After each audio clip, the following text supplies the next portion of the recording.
Mesdames, Messieurs, bonsoir. Il est 20h. Voici les titres du journal. À la une de l'actualité, la brèche de Saint-Louis, devenue un véritable cimetière pour les pêcheurs de Guet Ndar. 2 d'entre eux ont péri sur les lieux ce matin après que leur pirogue a chaviré.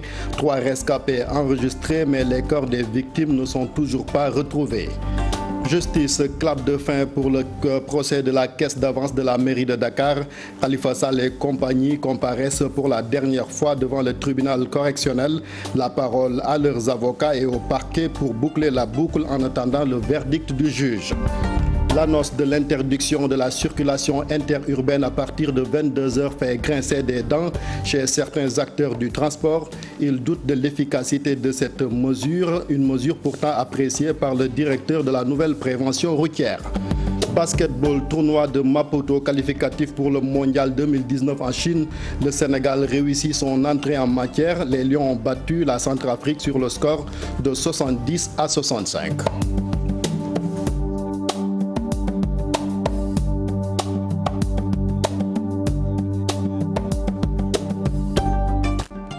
Bienvenue si vous nous rejoignez sur la TFM. La brèche de Saint-Louis a encore une fois fait parler d'elle. 2 pêcheurs y ont perdu la vie ce vendredi suite au chavirement de leur pirogue. 3 survivants ont été enregistrés. Ils sont évacués à l'hôpital régional de Saint-Louis. Mais les corps des victimes ne sont toujours pas retrouvés malgré les nombreuses recherches. Récit de notre correspondant à Saint-Louis, Ousseynou Diop. Ce vendredi encore, une pirogue appartenant à Ibrahima Sarr, habitant dans le quartier des pêcheurs de Guet Ndar, a chaviré sur l'embouchure. Le bilan fait état de 2 morts et 3 blessés. L'accident a eu lieu tôt dans la matinée du vendredi. De retour de la pêche, les occupants de l'embarcation n'ont pu éviter le drame à cause de la houle dangereuse qui a gagné le littoral depuis ce jeudi et qui va se poursuivre jusqu'à dimanche, selon les services météorologiques. À Guet Ndar, c'est la tristesse et la désolation après l'annonce de la mort des 2 pêcheurs très connus dans le quartier. Depuis quelques heures, les pêcheurs de la langue de Barbarie, des quartiers de Guet Ndar, Santhiaba, Hydrobase et Gokhumbath ont entamé les recherches qui n'ont rien donné. Depuis son ouverture en 2003, plus de 300 pêcheurs ont perdu la vie sur la brèche qui s'agrandit de jour en jour. Elle passe de 5 mètres en 2003 à plus de 2 km en 2018. Justice, fin du procès de la caisse d'avance impliquant Khalifa Sall et compagnie. L'audience se poursuit toujours. Fatou Bintou Conté, bonsoir. Bonsoir, Chérif Dia. Où en est-on? Voilà, nous sommes au dernier jour des plaidoiries pour les avocats de la défense après un mois de procès. Mais en quelque sorte, c'est aujourd'hui que ces avocats vont jouer leur dernière carte. Mais aussi, il faut comprendre que c'est le dernier jour du procès. Des plaidoiries qui ont commencé cet après-midi avec Maître Pablé Ndiaye qui estime que ce procès est un faux problème qui va engendrer de réelles implications tellement que ce procès est lourd. Maître Pablé Ndiaye estime que le procureur de la République, Serigne Bassirou Ndiaye, a fait des efforts pour asseoir des infractions. Des infractions comme l'association de malfaiteurs qui est vraiment une erreur juridique qu'a commis le procureur de la République. Notre Sédou, quant à M. Sédou, il a parlé du blanchiment d'argent. Le blanchiment d'argent, pour lui, n'est qu'un assaisonnement, selon ses propres termes, que le procureur essaie d'amener dans ce procès. En quelque sorte, parce qu'on ne peut pas dire qu'il y a blanchiment d'argent tant qu'un rapport du scientifique n'a pas été mis sur pied. Revenant sur le propos du procureur par rapport au barreau, Maître Sédou s'est dit choqué. Au moment où la justice doit être, le blason du moins de la justice doit être redoré, le procureur s'adonne à des invectives. Selon Maître Sédou, il leur jette en pâture, il estime que le comportement du parquet vis-à-vis du barreau est inadmissible. Le tribunal n'est pas une borne fontaine, selon ses propres dires. Quant à Maître Ousseynou Fall, qui vient de clore le débat, il estime que le procureur ignore la prévention mais n'ignore pas les peines. On applique pas la loi d'une manière mécanique, dit-il. De toutes les façons, il est revenu sur ce qu'il a entendu ce matin pour dire au procureur que j'ai bien entendu ce que vous avez dit ce matin. Heureusement, le président du tribunal, M. Lamotte, est intervenu avec intelligence. De toutes les façons, Maître Ousseynou Fall estime que M. Khalifa Sall a refusé une autre politique, ce qui lui a amené tous ses déboires. Actuellement, les prévenus sont prêts sont en train d'être entendus un à un pour connaître le dernier mot sur ce procès. C'est le juge Lamothe qui s'en charge, le président du tribunal. Il est passé à la barre le percepteur Ibrahima Touré, beaucoup, le percepteur aussi, Pato Traoré, qui n'a voulu rien dire par rapport à ce procès. Et Mbaye Touré qui remercie sa famille après 25 ans passés à la ville de Dakar. Et Matar Diop qui actuellement ne peut pas parler parce qu'il est en pleurs. Actuellement, on attend juste que tous ces prévenus passent devant la barre pour donner leur avis sur ce procès, pour que le juge Malick Lamotte puisse donner son avis, c'est-à-dire la délibération. Merci beaucoup Fatou Bintou Konté. On connaîtra donc la date du délibéré du juge à la fin de cette audience. La colère du collectif des attributaires de parcelles à usage d'habitation à Diamniadio Extension, c'est à cause de la démolition de leur maison. Ils dénoncent aussi l'attribution du site à un promoteur privé. Nous suivons les éclairages du secrétaire administratif de ce collectif. Il s'appelle Ibrahima Niabali au micro de Ousseynou Thiam et Bira Diagne. Nous sommes au total 331 pères de famille, 331 propriétaires à qui la mairie, depuis 2009, a donné des ordres de recette pour occuper ce site. Ibrahima Diagne, avec la complicité de la DESCOS, on le dit tout haut, et a voulu s'accaparer de ce site. Parce que depuis que le litige a commencé, c'est à partir de 2012, à partir de 2014 surtout, on s'est rendu compte que chaque fois qu'on pose un acte sur le terrain, chaque fois en dehors de ceux qui avaient déjà construit, chaque fois que les autres ont posé des onglets, des débuts de fondation, la DESCOS nous a arrêtés. Mais curieusement, on s'est rendu compte que le gars, il se permet de faire du n'importe quoi sur ce site. Il a détruit nos fondations. Là, il ne peut sortir aucun document administratif prouvant que le site lui appartient. Il se cache toujours derrière de fictifs décrets qu'on ne peut pas voir. Même le gars en personne, il est invisible. C'est presque un fantôme. Très bien. Lubboudou, dans le département de Louga, là-bas les populations réclament de meilleures conditions d'existence. Cette localité manque presque de tout aux yeux de ses habitants qui interpellent les autorités compte rendu Tchernofal. Le village de Lubboudou se situe dans la commune de Kermomarsar. Dans cette localité religieuse, beaucoup de choses manquent à la population qui rencontre d'énormes difficultés au quotidien. Premier manquement, ce district, on n'a pas d'ambulance. Depuis 2000 jusqu'à maintenant, l'électricité nous manque. L'eau, ça ne vient pas.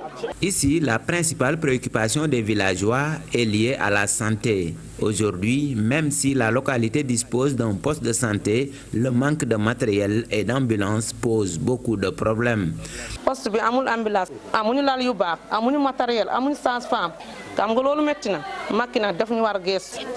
Ce district, c'est Elisabeth Diouf qui l'avait construit ici depuis 2003 jusqu'à maintenant. On n'a pas d'ambulance, mais ce n'est pas normal. Nos femmes accouchent sur les routes. Face à toutes ces difficultés, les jeunes de la localité se sont mobilisés. Ces derniers interpellent directement le président Macky Sall à qui ils demandent de leur venir en aide. Macky Sall nous avait promis beaucoup de choses. L'électricité, ce n'est pas lui qui a fait ça. Le forage, ce n'est pas lui. On n'a rien vu. Donc, il nous doit beaucoup de choses. Et l'école, c'est très loin pour nos enfants. Nous avons Macky Sall, de la République, nous avons gestu. Disons, Kourgi, on a 2 km ou 3.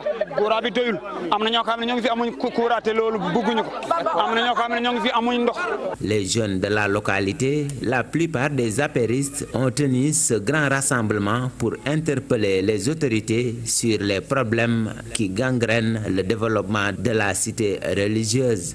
Santé sit-in des agents de santé du district sanitaire de Ziguinchor. Ils réclament des arrêts de salaire de 6 mois, mais aussi le paiement de la dette contractée par la couverture maladie universelle. Voici le porte-parole du collectif, Mamadou Diédhiou, au micro de nos correspondants à Ziguinchor, Boubacar Diassi et Lamine Mania. Ça fait 14 mois que nous donnons des médicaments et que nous fassions des prestations à la population sans être remboursé. On se manifeste pour dire à l'État que nous, on n'est pas contents parce que rester 14 mois sans être remboursé, c'est autre chose. Il y a le deuxième élément qui consiste à parler du salaire des contractuels JICA, Gavi et Cobra. C'est des gens qui sont restés 5 à 6 mois sans salaire. nous disons que ce n'est pas normal. Et c'est des gens qui occupent des responsabilités ici, qui sont là au nom de la population, qui sont là 24 heures sur 24 pour la population. Alors, si on ne leur paye pas pendant 1 à 2 mois, je dis bien 1 à 2 mois, c'est déjà des problèmes. Maintenant, quand on va à 5 mois, c'est le bout du tunnel. Santé toujours, le Sénégal ne compte que 2 néphrologues pédiatres, a-t-on appris hier au cours du 3e congrès de la Société sénégalaise de néphrologie. Les spécialistes attendent toujours l'application du décret présidentiel portant sur la transplantation rénale. Compte rendu de cette rencontre, Habib Faye Diatta. Pour stopper l'insuffisance rénale au Sénégal, le gouvernement s'engage. Des centres de dialyse dans toutes les régions. En collaboration avec la Société sénégalaise de néphrologie, l'État compte sur le renforcement des capacités des acteurs de la santé pour combattre ce fléau. Face à cette pandémie, le gouvernement a pris d'importantes mesures, dont la création de centres de dialyse, pour que le traitement soit accessible au niveau de toutes les régions du Sénégal. La loi sur la transplantation votée, son application tarde toujours. En ce qui concerne la transplantation, vous savez que la loi a déjà été votée. Mais il faut un décret, il faut l'arrêter. Disons le décret présidentiel qui doit créer l'organe de régulation. On est sur ce processus. Et donc, c'est cet organe de régulation qui va accréditer les hôpitaux et qui va aussi dire qui va transplanter, qui ne va pas transplanter et comment transplanter et qui va surtout surveiller. Le projet de loi a été élaboré, est en cours d'adoption. Alors nous osons espérer que très bientôt, ce projet de décret sera adopté. Le 3e congrès de la Société sénégalaise de néphrologie a démarré ce jeudi et prend fin ce 24 février. Occasion pour les néphrologues de se pencher sur la problématique de la transplantation rénale en Afrique subsaharienne. Toujours en marge de cette rencontre, le président de la Société sénégalaise de néphrologie révèle que le Sénégal enregistre chaque année au moins 6 000 nouveaux cas d'insuffisants rénaux. Nous écoutons le professeur Boukar Diouf au micro de Habib Faye. Vous savez que l'insuffisance rénale évolue en plusieurs stades. Mais si on fait à peu près, disons, l'estimation qu'on a faite, parce qu'il n'y a pas encore d'études précises, on pense qu'il y a 6 000 nouveaux cas d'insuffisance rénale par an au Sénégal, de manière grossière. Mais vous savez que toute insuffisance rénale ne va pas en dialyse. Les insuffisances rénales évoluent, il y a 5 stades, et c'est au dernier stade que le malade doit être en dialyse. Bon, la moralité de ça, c'est qu'il faut dépister tôt pour prévenir, pour éviter d'aller en dialyse. Et ensuite, disons, c'est à peu près 2% qui sont en dialyse, qui doivent aller en dialyse.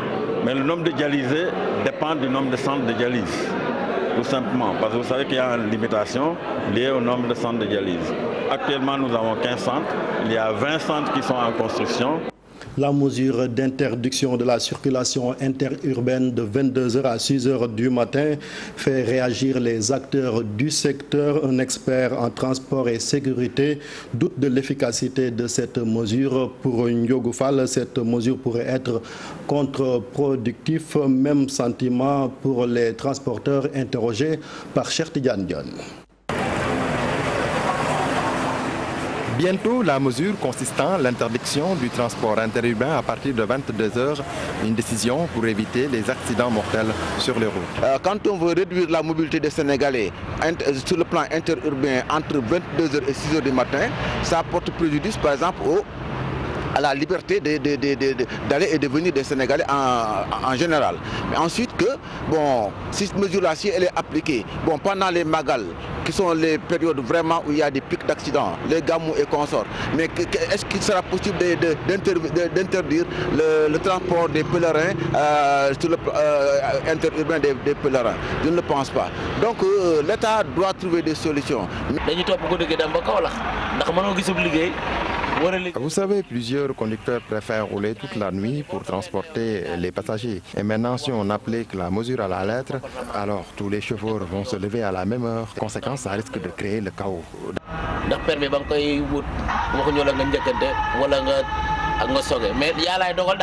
Une telle mesure risque de créer d'autres types de transporteurs. Cela pourrait porter un sacré coup à l'activité des véritables acteurs du secteur. Ça va créer un autre type de transporteurs, les clandos, parce que les 5 places et consorts, ils vont se transformer tout de suite comme transporteurs pour prendre des passagers et travailler en toute illégalité entre 22h et 6h du matin. Donc ce qui fait une concurrence déloyale.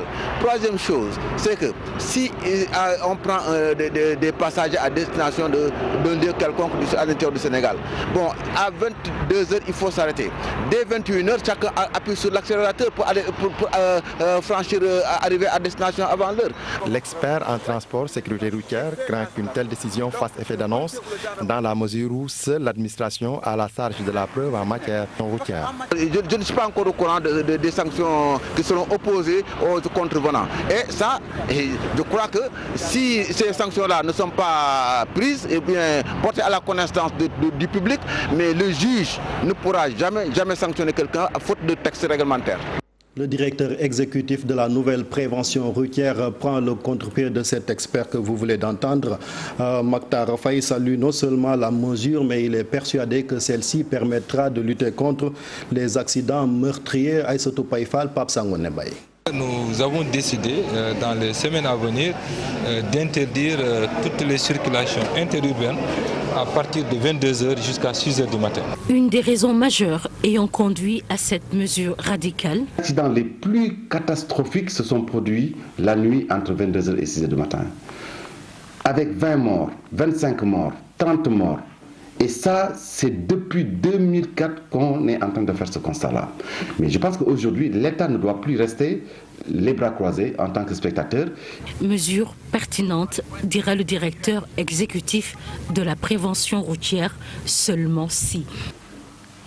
Il y aura un courage profond et une très grande détermination. S'il n'y a pas de courage, s'il n'y a pas la détermination qu'il faut, je pense qu'en fait ces mesures tomberont à l'eau. Tentative de mettre en place une politique de sécurité routière en prenant impérativement en compte 3 facteurs. C'est quoi? C'est qu'aujourd'hui, il faut qu'on revienne dans le triangle. Est-ce que ces conducteurs-là sont bien formés? Ça, c'est un.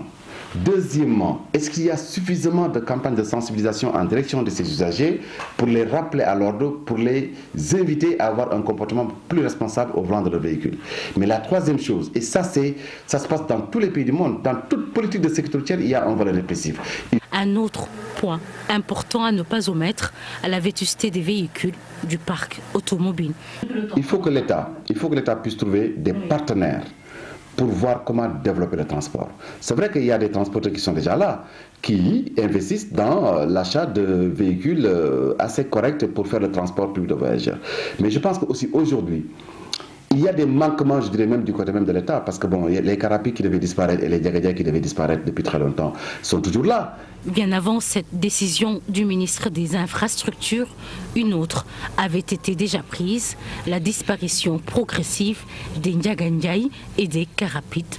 Les Sénégalais attendent toujours. Toujours dans ce domaine, les usagers de la route apprécient diversement cette mesure. Nous écoutons leurs propos dans ce micro-trottoir réalisé par Habib Faye. Nous ne pouvons que s'en réjouir, étant donné que franchement, actuellement, la plupart des pays vraiment sont dans une situation vraiment où l'insécurité règne, si je puis m'exprimer ainsi.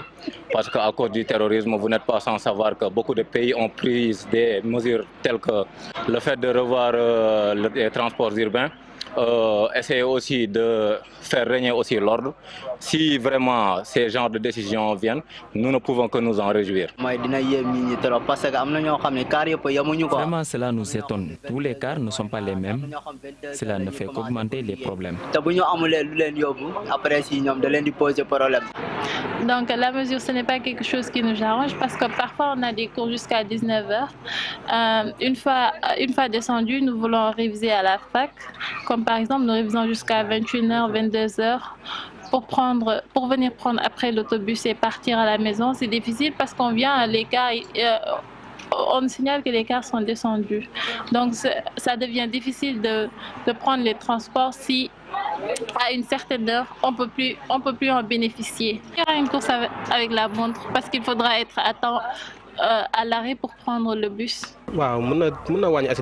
Les accidents vont diminuer avec cette mesure. Il faut qu'on respecte les horaires de travail pour rentrer à temps chez soi. C'est une bonne chose à mon avis.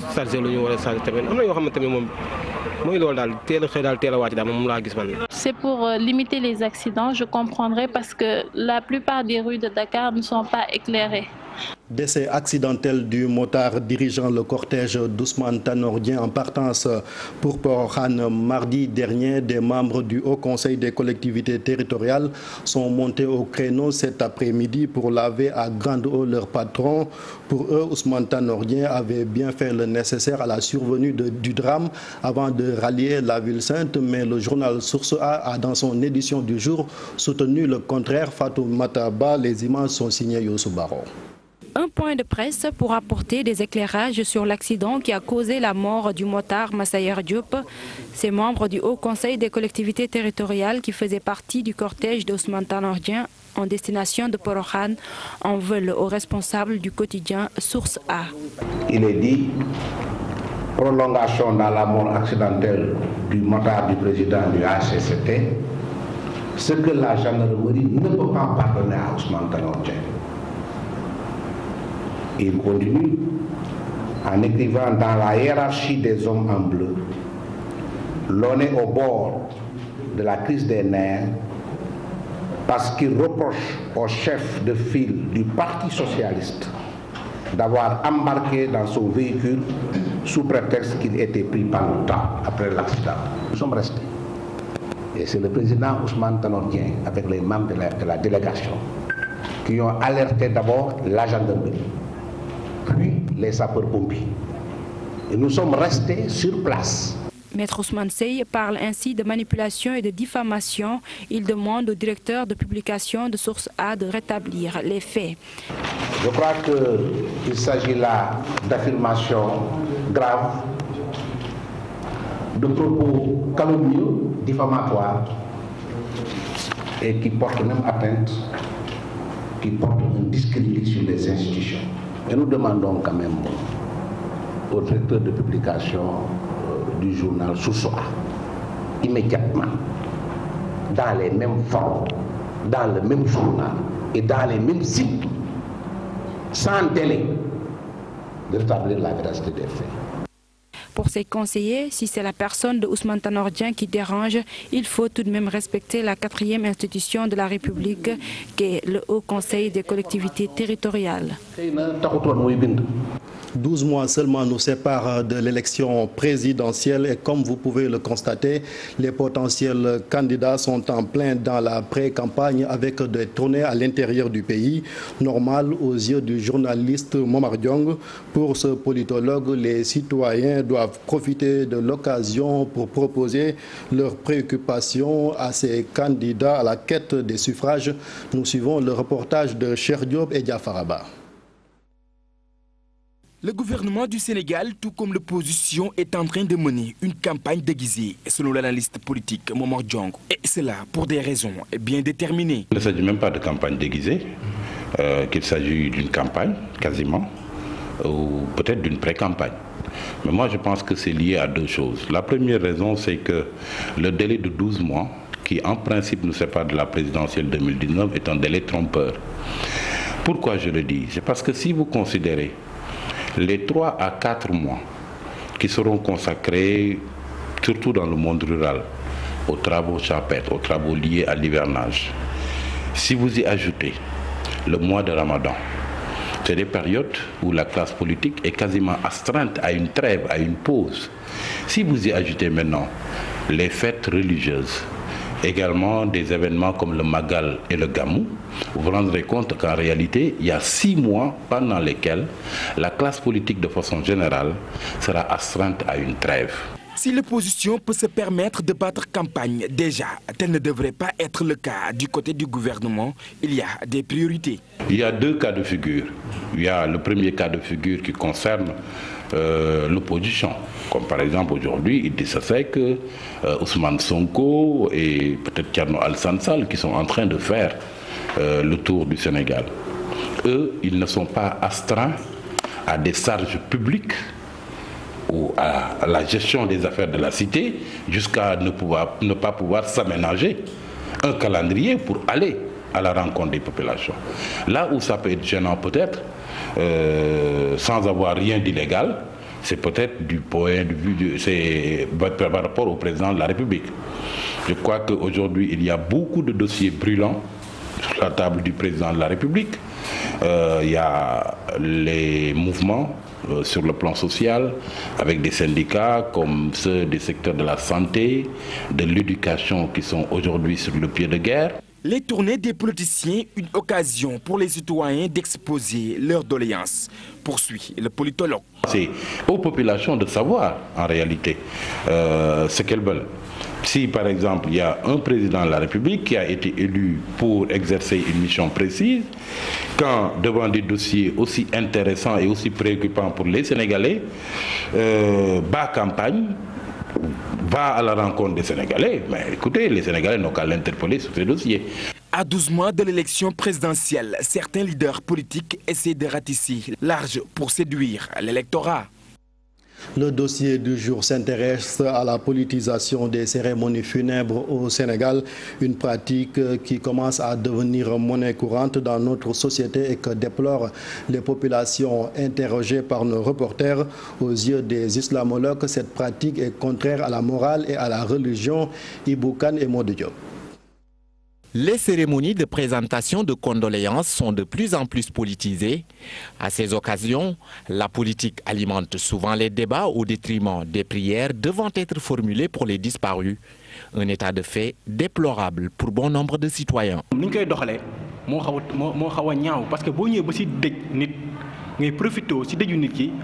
La manière dont ils le font est déplorable.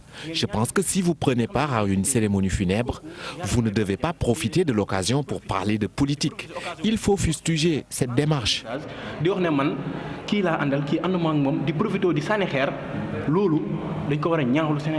Pourtant, le phénomène est loin d'être nouveau. L'occasion fait le larron, dit-on, et cela, les politiques semblent bien le comprendre.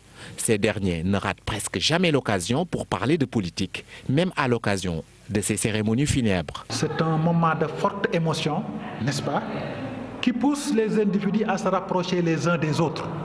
Alors, ce moment-là de sacralité, ce moment-là de sérénité est généralement capté par les politiciens, n'est-ce pas, pour parler politique. Il est généralement capté par les politiciens pour échanger, n'est-ce pas, sur les possibilités d'alliance ou non, sur les possibilités de rencontre ou non, ou sur les possibilités de fusion ou non. Donc, les cérémonies de deuil funèbre, comme on l'appelle, sont des moments où la réceptivité est plus marquante, n'est-ce pas, parce qu'on est dans le cadre d'un contexte bien particulier. Il n'est pas rare de voir dans des cérémonies de deuil comme ça, où vraiment les gens sont meurtris, les gens sont angoissés, les gens sont marqués par le souvenir de celui qui a disparu, que des politiciens justement en profitent pour faire comme si de rien n'était. Pour les islamologues, adopter une telle démarche relève du machiavélisme. Pour Imam Kanté, cela est en porte-à-faux avec les recommandations de l'islam. Je trouve que même c'est un manque de respect et de courtoisie, d'abord aux enseignements de l'islam, à la morale de l'islam, d'ailleurs même à la morale universelle, je dirais, parce que partout où il y a décès, les gens s'attendent plutôt à des prières, ils s'attendent à un recueillement.